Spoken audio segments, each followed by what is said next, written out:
ದೇಶ ವಿದೇಶಗಳಲ್ಲಿ ತನ್ನ ಸಾರಿರದ ಕಂಪನ್ನು ಪಸರಿಸಿದ ಜಾನಪದ ಮಾಂತ್ರಿಕ ಬೊಂಬೆನಗರಿಯ ಗಾನಕೋಗಿಲೆ ಅಪ್ಪಗೆರೆ ತಿಮ್ಮರಾಜುರವರ ಜಾನಪದವನ್ನು ಕೇಳುವುದೇ ಒಂದು ಸೌಭಾಗ್ಯ ಎಂದರೆ ತಪ್ಪಾಗಲಾರದು.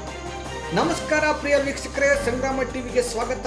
ನಿಮ್ಮ ಹಸಿರ ವೀಕ್ಷಕರೇ, ಬಯಸದೆ ಬಂದ ಭಾಗ್ಯ ಎಂದರೆ ಇದೇ ಅನಿಸುತ್ತದೆ ನನಗೆ. ಸಮುದ್ರದಲ್ಲಿ ಬಗೆದಷ್ಟು ನೀರು ಖಾಲಿಯಾಗುವುದೇ? ಅಪ್ಪಗೆರೆ ತಿಮ್ಮರಾಜುರವರು ಜಾನಪದ ಸಮುದ್ರವಿದ್ದಂತೆ ಎಂಬುದರಲ್ಲಿ ಎರಡು ಮಾತಿಲ್ಲ.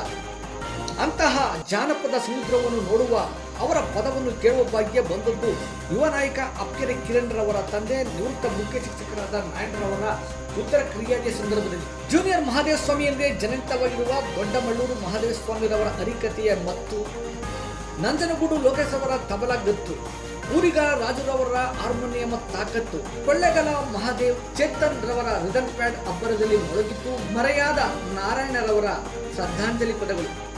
ಪದವಾಗಲಿ ಕುಣಿತವಾಗಲಿ ಯಾರ ಸೊತ್ತು ಅಲ್ಲ, ಅದು ಕಲಿತವನ ಸೊತ್ತು.